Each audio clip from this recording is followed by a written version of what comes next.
அன்புமிக்க தோழர்களே, CITU 18வது அகில இந்திய மாநாடு விசாகப்பட்டினம். அது குறித்த ரிப்போர்ட் இப்பொழுது பார்ப்போம். தோழர்களே, 2025 டிசம்பர் 31 முதல் இந்த ஆண்டு ஜனவரி 4 வரை விசாகப்பட்டினத்தில் நடைபெற்ற CITU 18வது அகில இந்திய மாநாட்டில் 1307 பிரதிநிதிகள் கலந்து கொண்டார்கள். இதில் 24% பெண்கள். சென்ற மாநாட்டை விட இது சற்று கூடுதலானது. உலக தொழிற்சங்க சம்மேளனம் WFP பொதுச் செயலாளர் பாம்பிஸ் கிறிஸ்டிஸ் மற்றும் மத்திய தொழிற்சங்க தலைவர்கள், வர்க்க வெகுஜன அமைப்புகளுடைய தலைவர்கள் வாழ்த்துரை வழங்கினார்கள். சீன தொழிற்சங்கத்திலிருந்தும் கிரீஸ் நாட்டினுடைய பாமே தொழிற்சங்கத்திலிருந்தும் வாழ்த்து செய்திகள் வந்திருந்தன. சட்ட தொகுப்புகளை வாபஸ் வாங்க வேண்டும், விசாகப்பட்டினம் உருக்காலை தனியார் மையம் கைவிடப்பட வேண்டும், மதவாதம் குறித்து, பணியிட பாதுகாப்பு, ஓய்வூதியம், உழைக்கும் பெண்கள், 100 நாள் வேலை திட்டம், மின்சாரம், அணுசக்தி தனியார் மயத்துக்கு எதிராக போன்ற பல்வேறு தீர்மானங்கள் நிறைவேற்றப்பட்டன. ஜனவரி 3ஆம் தேதி அமெரிக்க அதிபர் டிரம்ப் வெனிசுலா மீது தாக்குதல் நடத்தி அந்நாட்டு அதிபரை கைது செய்த பொழுது அதை எதிர்த்து விசாகப்பட்டினம் உட்பட பல்வேறு இடங்களில் பெரிய ஆர்ப்பாட்டங்கள் நடைபெற்றன. தோழர்களே, அகில இந்திய மாநாட்டில் 40 வயது உள்ள தோழர் சுதீப் தத்தா தலைவராக தேர்ந்தெடுக்கப்பட்டுள்ளார்.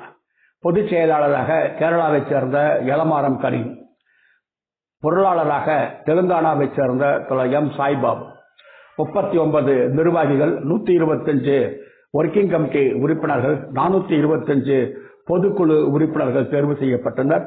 தோழர் AR சிந்து உழைக்கும் பெண்கள் அகில இந்திய ஒருங்கிணைப்பு குழுவின் கன்வீனராக தேர்வு செய்யப்பட்டார்.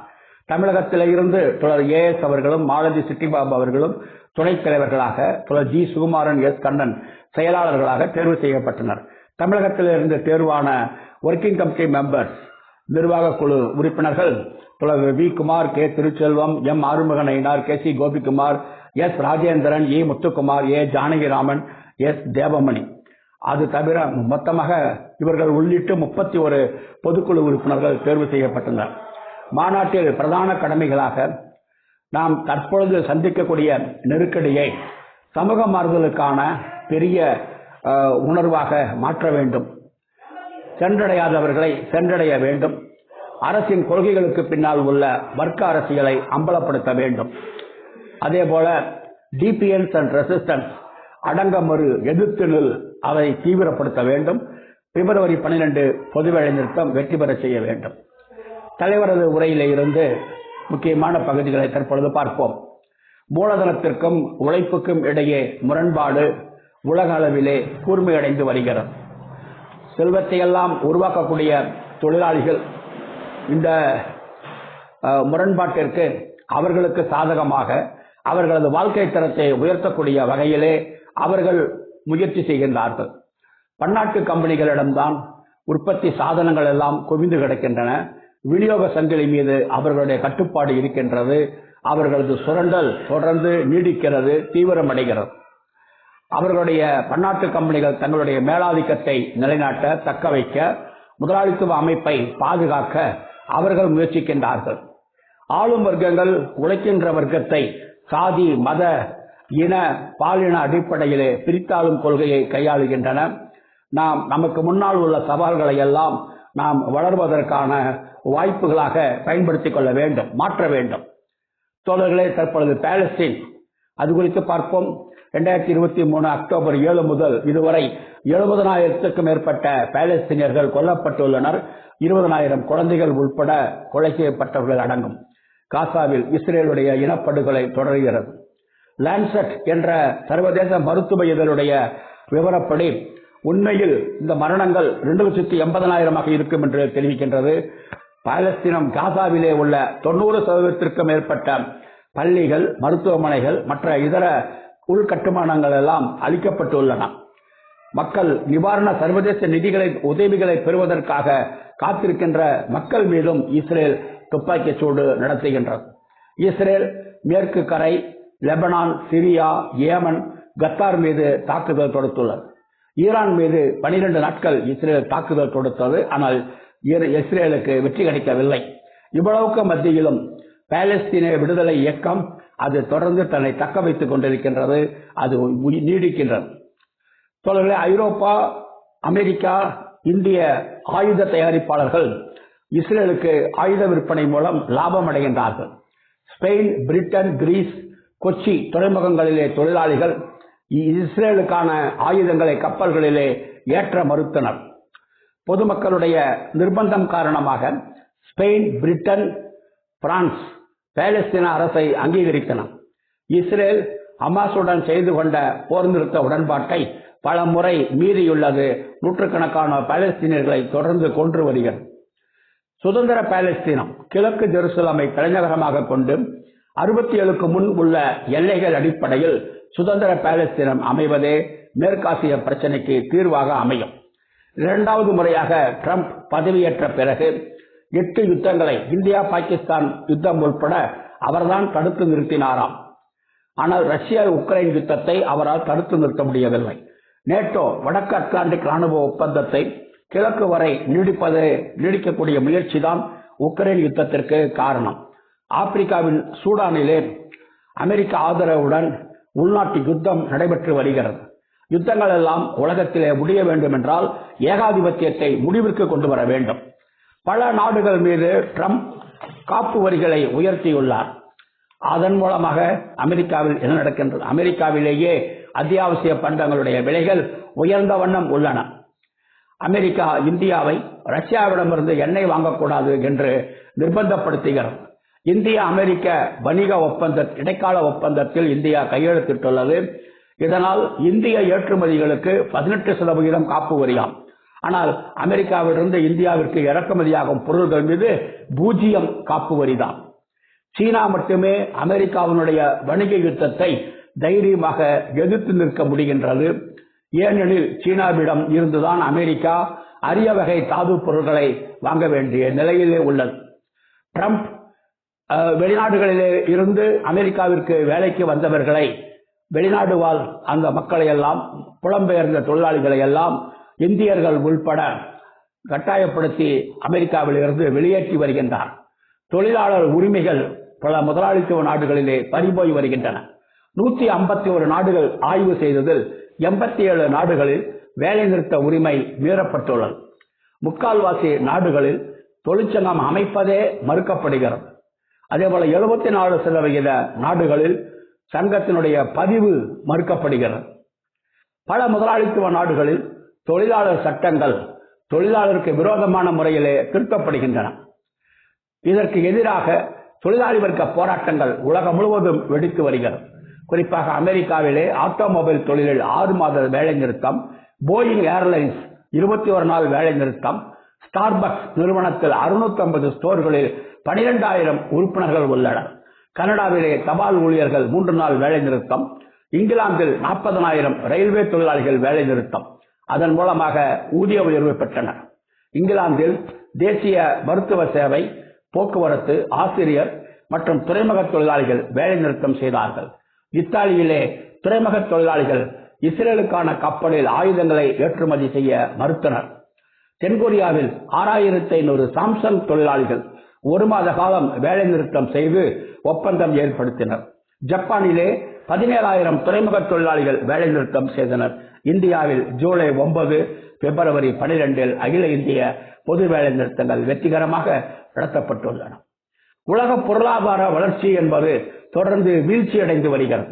2024 3.3%, 25 3.2%, 26 3.1% என்ற வீழ்ச்சி அடைந்திருக்கின்றது. மூலதனம் என்பது ரியல் எஸ்டேட் தொழிலில் பங்கு சந்தையில் தான் போடப்படுகின்றதே ஒழிய உற்பத்திக்கான மூலதனமாக அது குறைந்து வருகிறது. மூலதனம் என்பது செயற்கை நுண்ணறிவு மற்றும் பாதுகாப்பு துறையில் தான் அதிகரித்து வருகின்றது.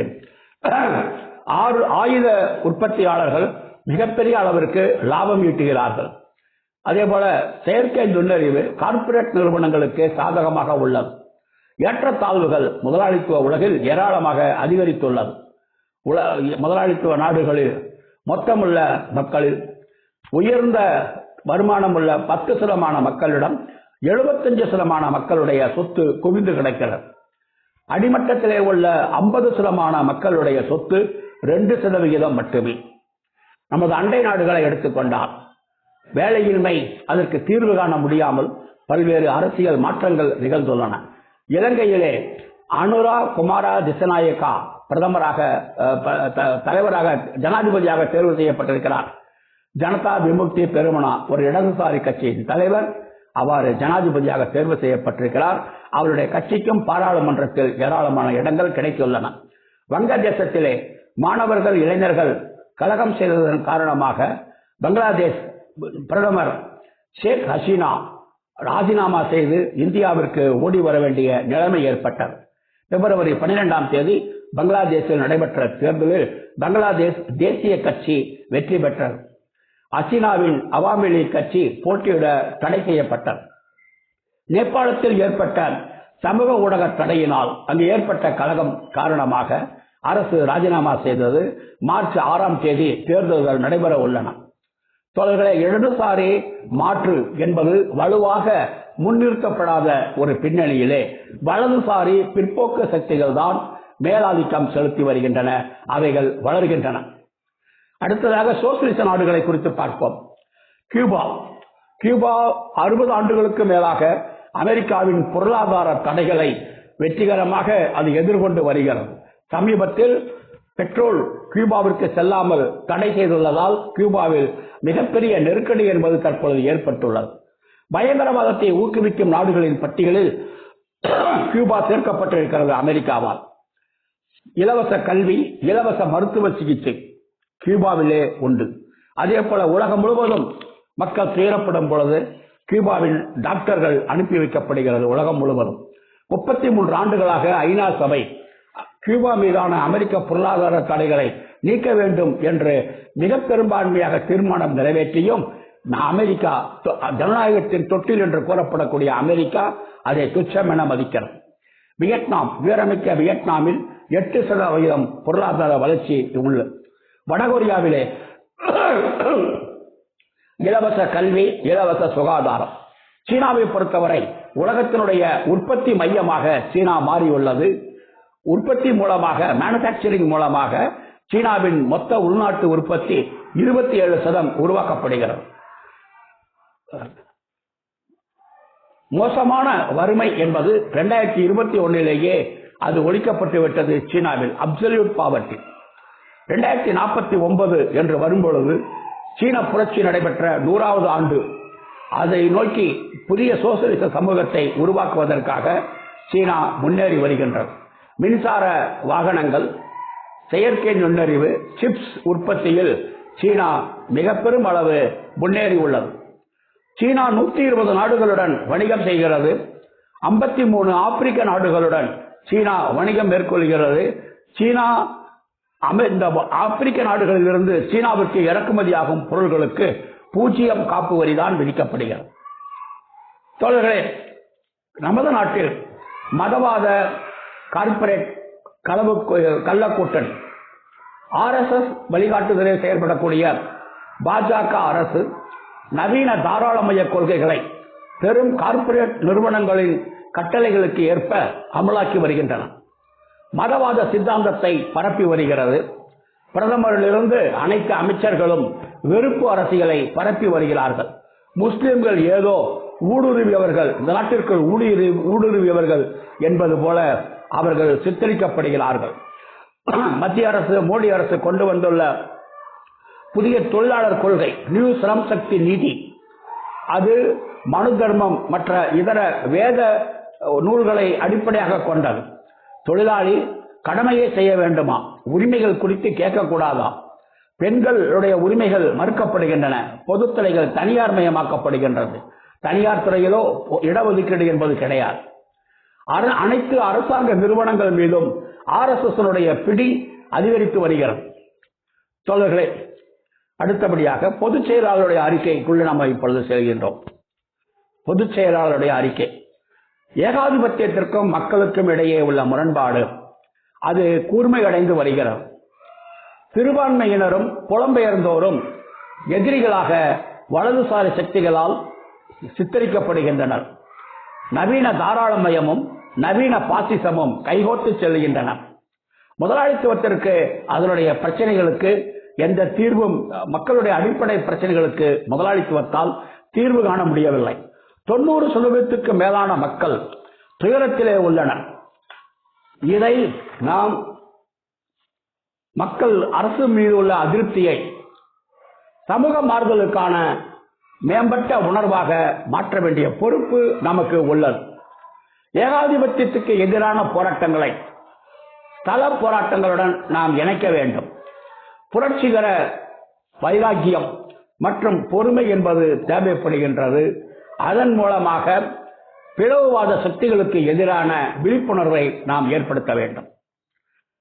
பொதுச் செயலாளர் சர்வதேச நிலைமை குறித்து பின்வருவனவற்றை குறிப்பிடுகின்றார். அமெரிக்க நாடு என்பது தொழில் உற்பத்தியிலாகட்டும், தொழில்நுட்ப கண்டுபிடிப்புகளிலாகட்டும், உற்பத்தி திறன் உயர்வு மற்றும் நிரந்தர வேலை வாய்ப்புகளை உருவாக்குவதில் அமெரிக்கா மிகவும் பின்தங்கி உள்ளது. ஒரு காலத்தில் சுதந்திர சந்தை என்று பேசி வந்த அமெரிக்கா தற்பொழுது காப்பு வரிகளை விதிக்கிறது.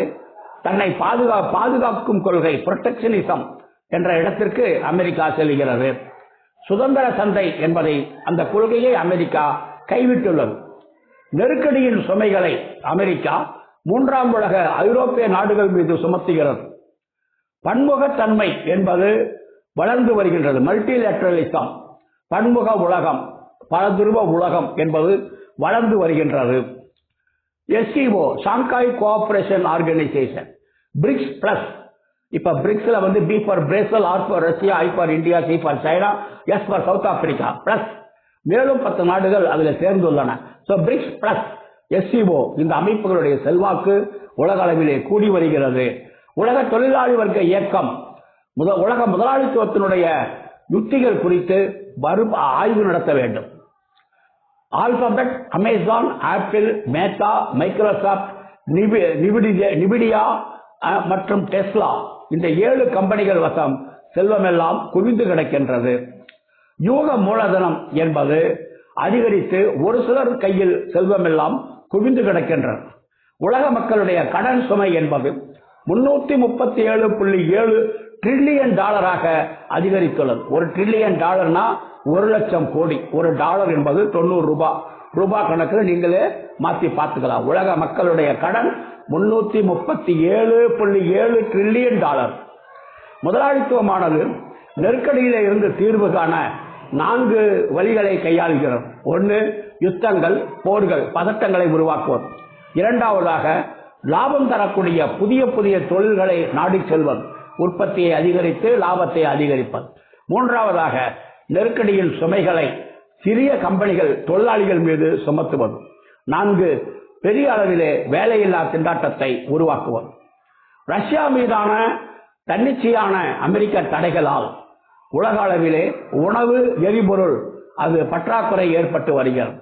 நேட்டோ நாடுகள் ராணுவ செலவினத்தை 2035ஆம் ஆண்டுக்குள் தங்களுடைய மொத்த உள்நாட்டு உற்பத்தியில் 5% அளவிற்கு உயர்த்த வேண்டும் என்ற அமெரிக்க நிர்பந்தத்தின் காரணமாக நேட்டோ நாடுகள் அதை நோக்கி சென்று கொண்டிருக்கின்றன. அமெரிக்க ட்ரம்ப் கனடா, கிரீன்லாந்து, பனாமா கால்வாய் இவைகளையெல்லாம் கைப்பற்ற வேண்டும் என்று அமெரிக்கா பேசி வருவது ஏகாதிபத்திய நாடுகளுக்கு இடையே முரண்பாட்டை அது அதிகரித்துள்ளது.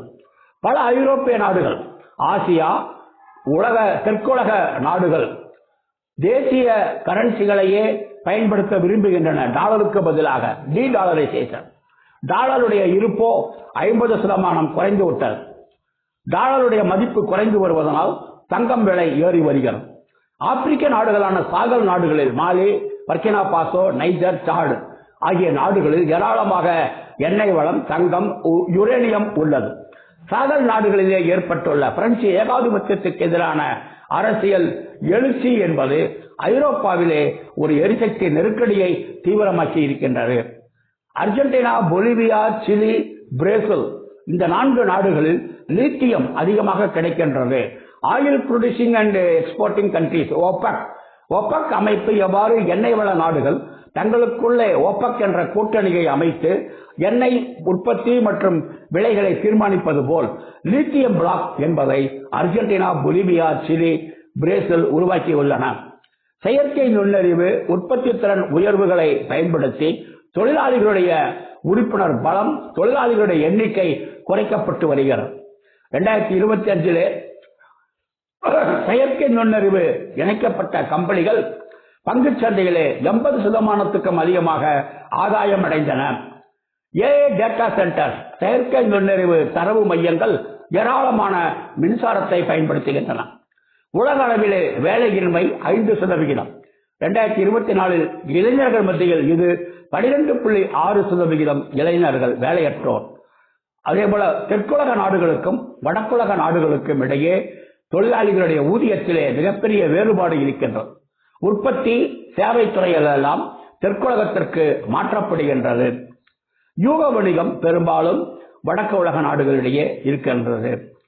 இந்த தெற்கு உலகம் வடக்கு உலகத்திலே உள்ள தொழிலாளி வர்க்கம் ஒன்றிணைந்து ஒன்றுபட்ட போராட்டங்களுக்கு செல்ல வேண்டும்.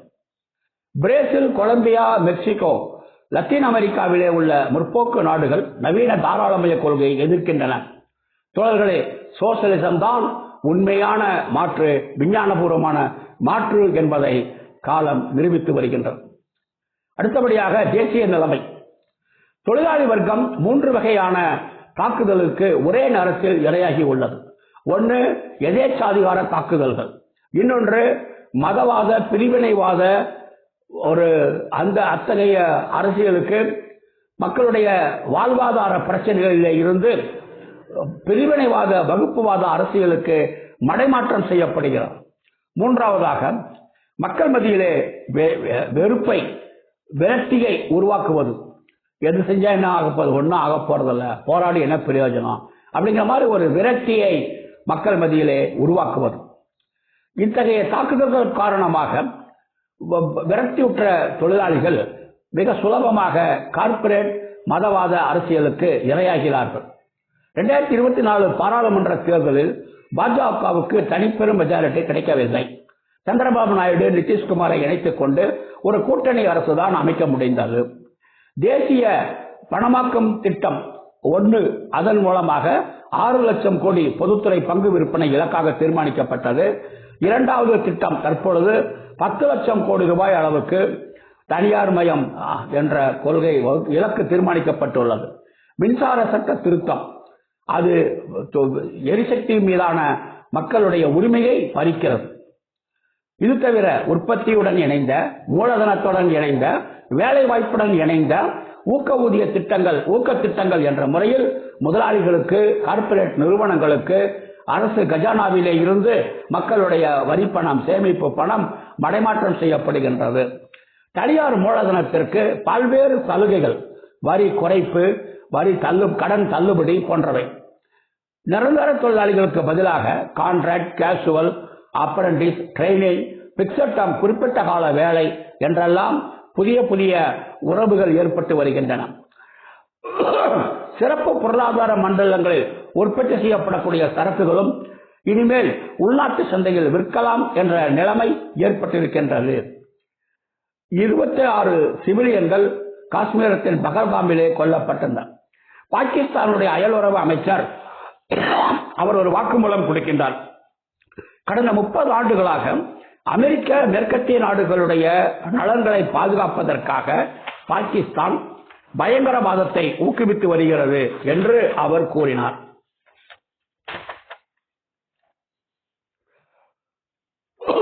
பாகிஸ்தான் டிஃபென்ஸ் மினிஸ்டர், பாதுகாப்பு அமைச்சருடைய வாக்குமூலம் இது.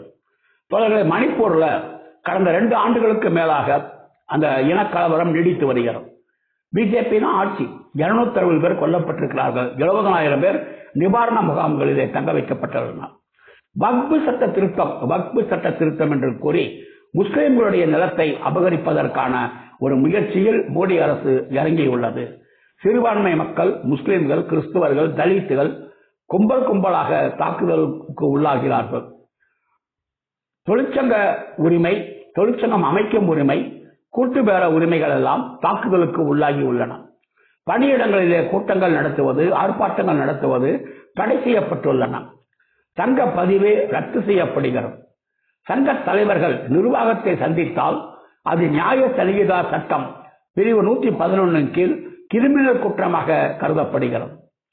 அரசியல் வர்க்க போராட்டத்தில் 2 தூண்கள், முக்கியமான தூண்கள் தொழிற்சங்க உரிமைகளை பாதுகாக்க வேண்டும் என்றால் ஜனநாயக உரிமைகளையும் பாதுகாக்க வேண்டும். 2024-25 கார்ப்பரேட்டுகளுடைய லாபம் மிகப்பெரிய அளவிற்கு உயர்ந்தது. உயர் 10% பணக்காரர்கள், அவர்கள் நுகர்வோர்கள், அவர்கள் விலை உயர்ந்த கார்ப்பரேட் சரக்குகளை அவர்கள் விலைக்கு வாங்குகிறார்கள். டாப் 10%. அதே போல டாப் 10% இருந்து டாப் 40%, உயர் 10% முதல் உயர் 40% மக்கள் வரை, அவங்க தான் நடுத்தர வர்க்கம், நடுத்தர வருமானம் உள்ள மக்கள். அவங்களுடைய மாத சராசரி வருமானம் 50,000 ரூபாய். அவங்களுடைய வருமானம் இப்ப குறையறதுனால இப்ப நுகர்வு குறைந்து வருகிறது. அடுத்து மக்களுடைய அதிருப்தி அரசின் மீது அதிகரித்து வருவதனால் நேரடி பணப்பட்டுவாடா அதுவும் பேங்குகள் மூலமாக அதுவும் நடக்கிறது. இந்தியாவில் Reliance group, Tata group, Aditya Birla group, Adani group, Bharat telecom, இந்த 5 கம்பெனிகள் அவங்க 20% நிதித்துறை அல்லாத சொத்துக்கள் இவங்க வசம்தான் இருக்கு. இந்திய முதலாளி வர்க்கம் ஏற்றுமதியை அதிகரிக்க முயற்சிக்கிறார்கள். ஆனால் புதிய அரசியல் மோதல்கள் காரணமாக, அமெரிக்காவின் புதிய வணிக காப்பு வரி யுத்தம் காரணமாக ஏற்றுமதி அதிகரிப்பு சாத்தியமில்லை. அதே நேரத்தில் அரசாங்கம் வரிகளையும் உயர்த்த முடியவில்லை.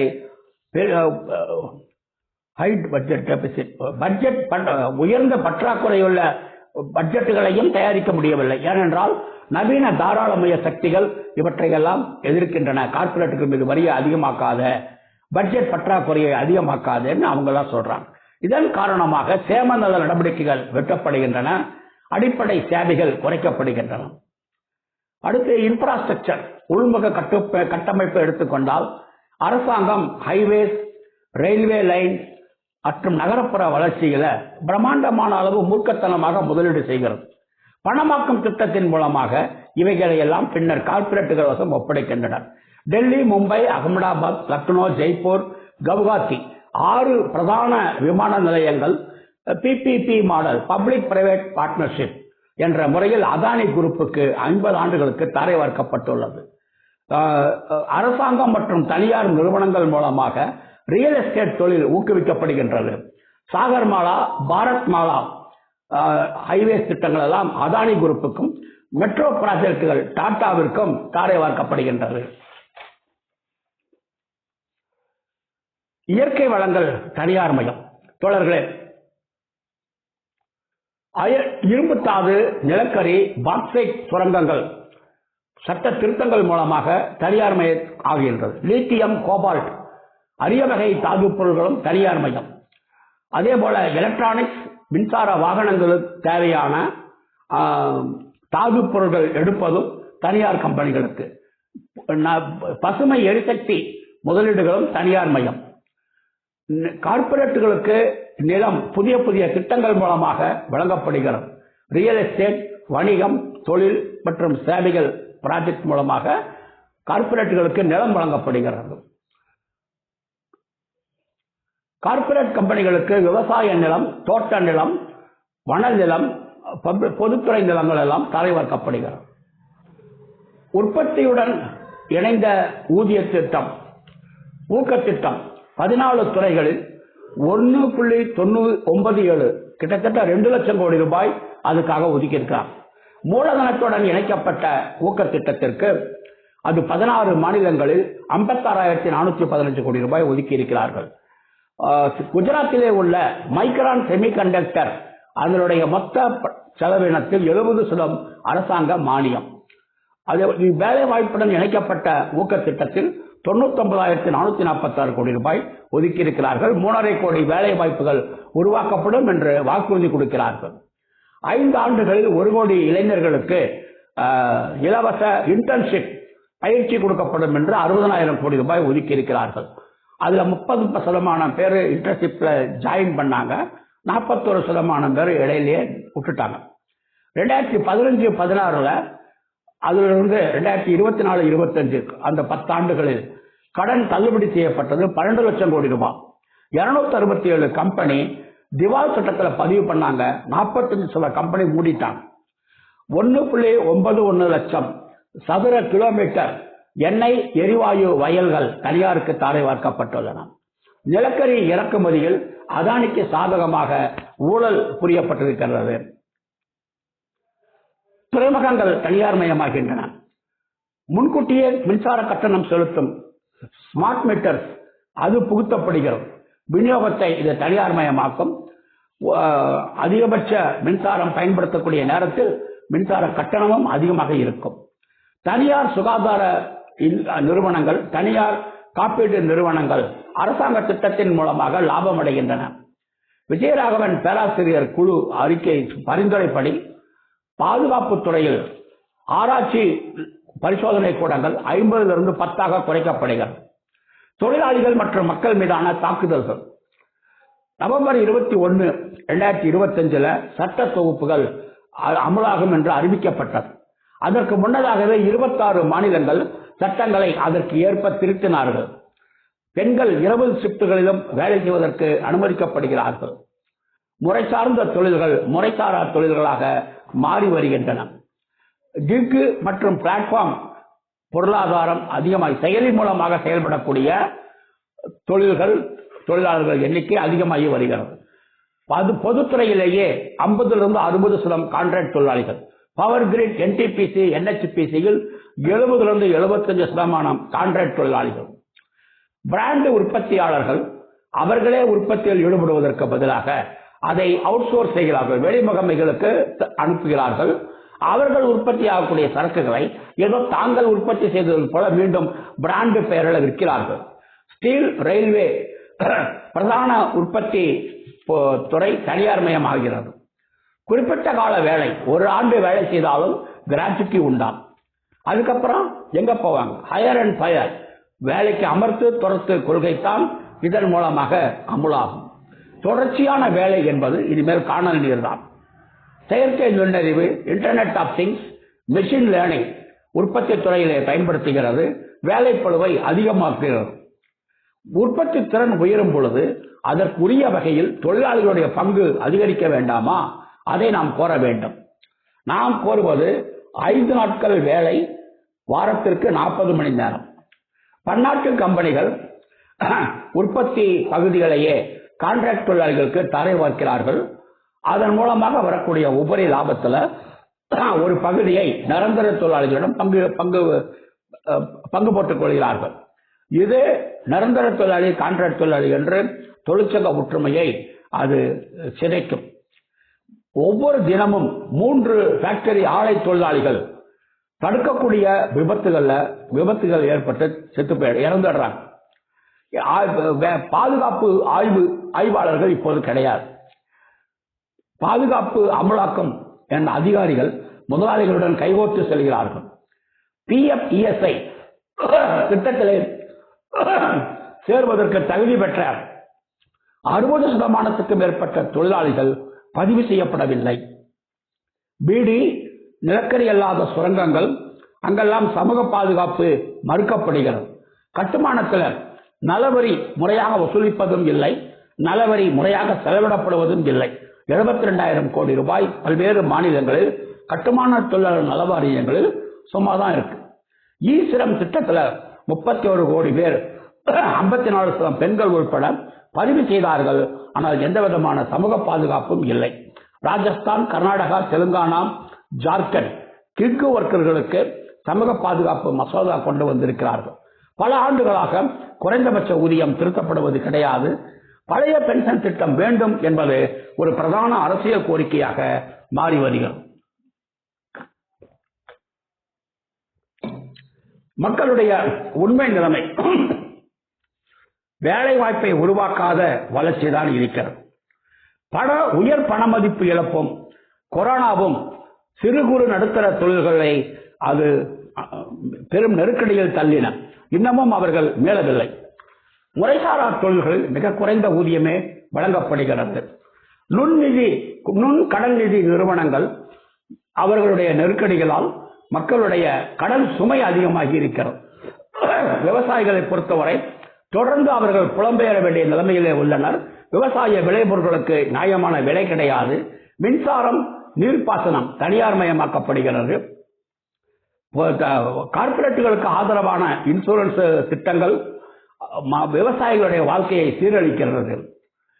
சாதிய ஒடுக்குமுறைக்கு எதிரான போராட்டங்களை கார்ப்பரேட் ஏகபோகங்களுக்கு எதிராக, நில வெளியேற்றங்களுக்கு எதிராக, நிலப்புறமற்ற சக்திகளுக்கு எதிரான போராட்டங்களுடன் இணைக்க வேண்டும். இந்தியாவிலேயே முதலாக கேரளா தான் தீவிர வறுமையை ஒழித்த மாநிலம். சென்ற ஆண்டு நவம்பர் 1 அதை அறிவித்தார்கள். 64,006 குடும்பங்கள் தீவிர வறுமையில் இருப்பது கண்டுபிடிக்கப்பட்டு அவர்களுக்கு உதவிகள் செய்யப்பட்டுள்ளன. 55 கோடி உறுப்பினர்கள் ஆயுஷ்மான் பாரத்தில் சேர்க்கப்பட்டிருக்கிறார்கள். ஆனால் 60% மக்களுடைய சுகாதார செலவினங்கள் சொந்த செலவுதான் செய்கிறார்கள். கடந்த 10 ஆண்டுகளில் 90,000 அரசு பள்ளிகள் மூடப்பட்டுள்ளன. தனியார் நிறுவனங்கள் 15% அதிகரித்துள்ளன. தொழிற்சங்கங்கள் பணியிடங்களோடு தங்களுடைய வேலைகளை நிறுத்திக் கொள்ளக்கூடாது. வீட்டு வசதி, கல்வி, பணியிட பாதுகாப்பு, கண்ணியமான சமூக வாழ்க்கை, அனைவருக்கும் பொது சேவைகள் போன்ற பல கோரிக்கைகளிலும் அவர்கள் தலையிட வேண்டும். அதே போல தொழிலாளியும் பயனாளியும், மின்சாரத்தினால பயனாளி யார்? விவசாய மக்கள் எல்லாம் தான்.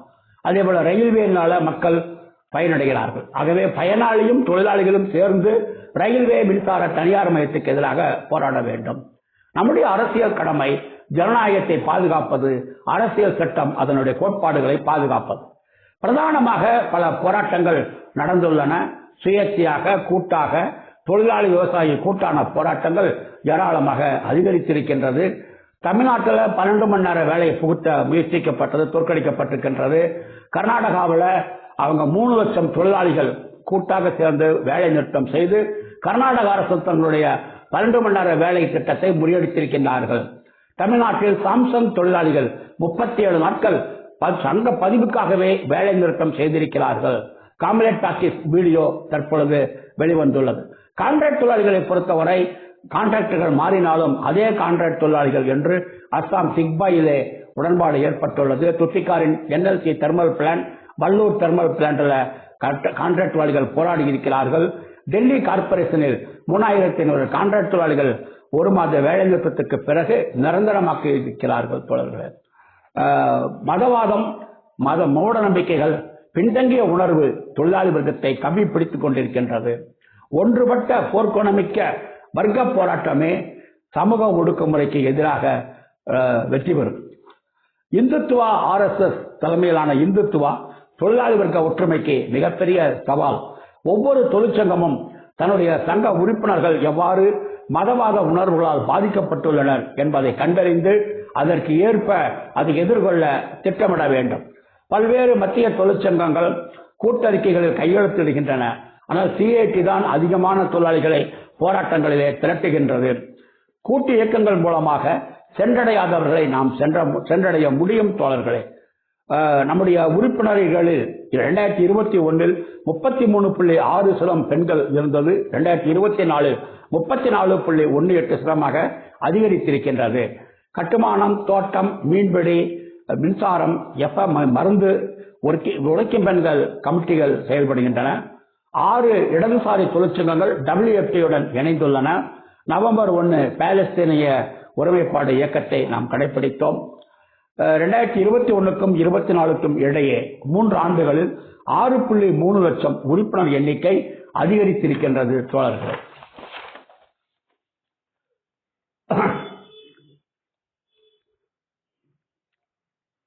நம்முடைய அனைத்து சங்கங்களுடைய முறையான செயல்பாடுகள் உத்தரவாதப்படுத்த வேண்டும். தொழிலாளிகளிடம் அரசியல் சித்தாந்த புரிதலை ஏற்படுத்த வேண்டும். புறச்சூழலைகள் நமக்கு சாதகமாக உள்ளன. அகநிலைகள் மாற வேண்டும். முன்னுரிமை என்ற அடிப்படையில் மின்சாரம், நிலக்கரி, பெட்ரோலியம், டிரான்ஸ்போர்ட், ரயில்வே, நிதித்துறை, அந்த துறைகளை நாம் முன்னுரிமை துறைகளாக எடுத்துக்கொள்ள வேண்டும். ஏகாதிபத்திய எதிர்ப்பு உணர்வை வளர்த்திடுக. மதவாத சக்திகளுக்கு எதிரான போராட்டங்களை தீவிரப்படுத்துக. வாரம் 35 மணி நேர வேலை என்ற WFT-யின் கோரிக்கையை மக்களிடம் கொண்டு செல்க. தொடர்ச்சியான சுயேட்சையான கூட்டு தலையீடுகளை அதிகரிக்கணும். சென்றடையாதவர்களை சென்றடைய. வர்க்க ஒற்றுமையை விரிவுபடுத்துக. பல தேசிய, சர்வதேசிய போராட்டங்களுக்கு ஒருமைப்பாடு இயக்கங்களை வலுப்படுத்துக. பிரிவினைவாத பிளவுவாத சக்திகளுக்கு இடையாக போராட்டங்களை தீவிரப்படுத்துக. ஸ்தல பிரச்சனைகள் மீது போராட்டங்களை தீவிரப்படுத்துக. நில வெளியேற்றத்துக்கு எதிராக போராட்டங்களை நாம் ஆதரிக்க வேண்டும். அதே போல தனியார் துறை தொழிலாளிகளுடைய பிரச்சனைகள் மீதான போராட்டங்களுக்கு நாம் சிறப்பு கவனம் செலுத்த வேண்டும்.